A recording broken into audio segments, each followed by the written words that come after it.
से को लड़का का मोहब्बत हो गई। कहवा हो गई? अब तरह से एड्रेस बताई जइबो का?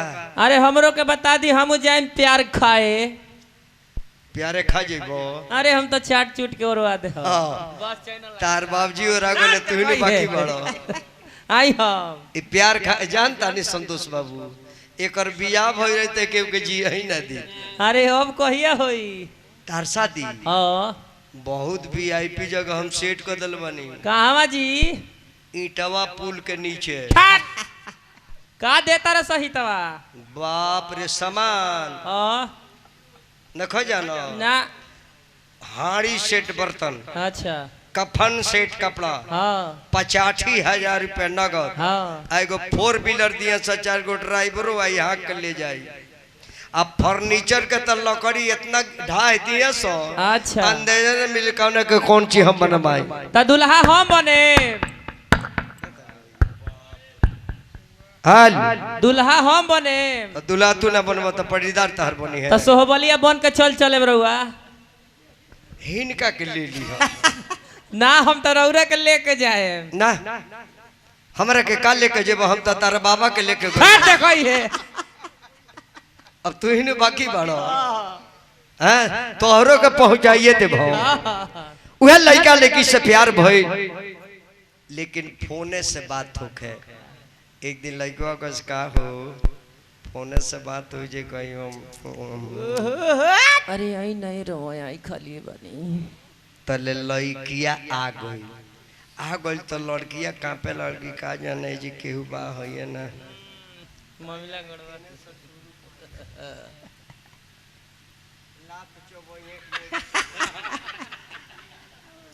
अब लड़किया कहते जे हमरा डर लागत काहे के बोलौनी डेरा मत कुछ करब ना। अब उ सोचे दे बाप रे बाप एक केना से नहीं जाता ना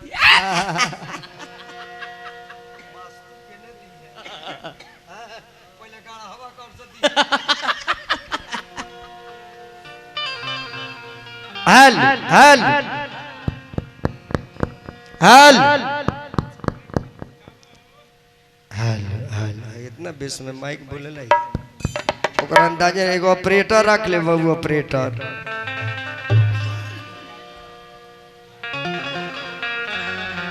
यही से बोलोने कि आज फोन से बात ना आज देह से बात हुई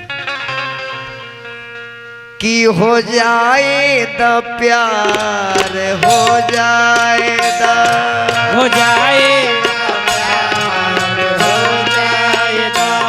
हो जाए द प्यार हो जाए द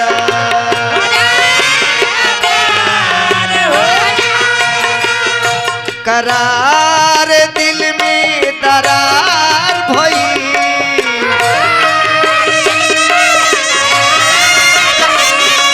करार दिल में दरार भई हो जाए द प्यार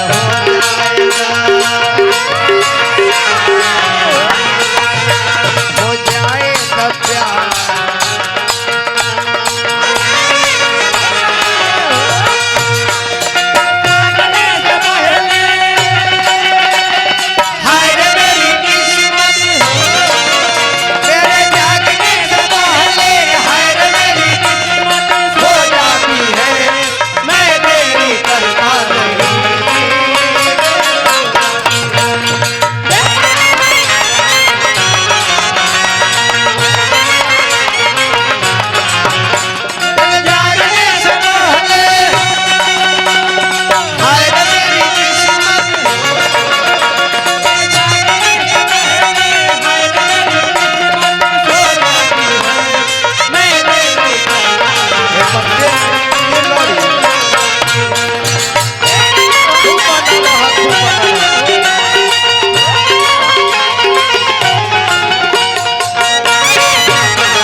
आई बुढ़ापा धका करब जवानी में जानी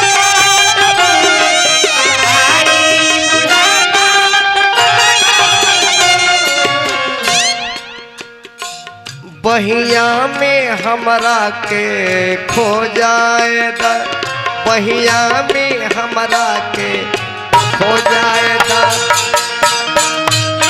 करार भई करार दिल में करार भई फिर अभिषेक बाबा 1000 रुपया पुरस्कार भूल तुम तो धोखेबाज हो वादा करके मैं नहीं तुम रोज रोज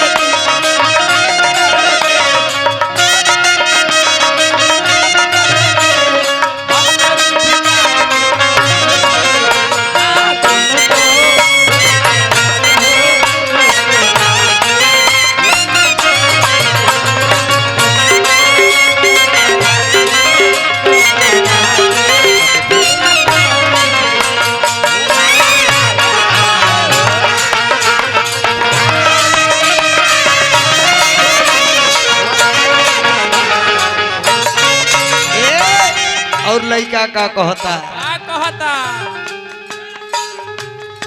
जन तू गोरी ई मत कह जना जन तू गोरी बहाना करा अब हमारा से प्यार मनमाना करा अब नौर हमसे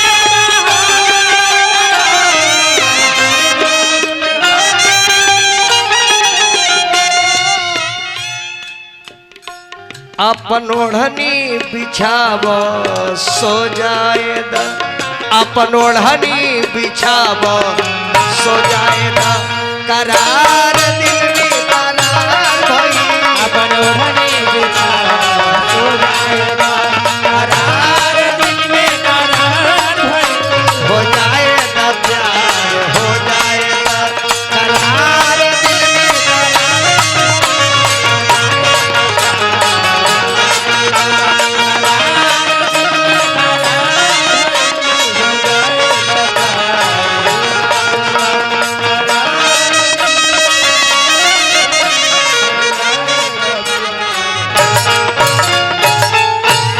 देखो हो बाबा बाड़े की नए दुनिया में हमरा तो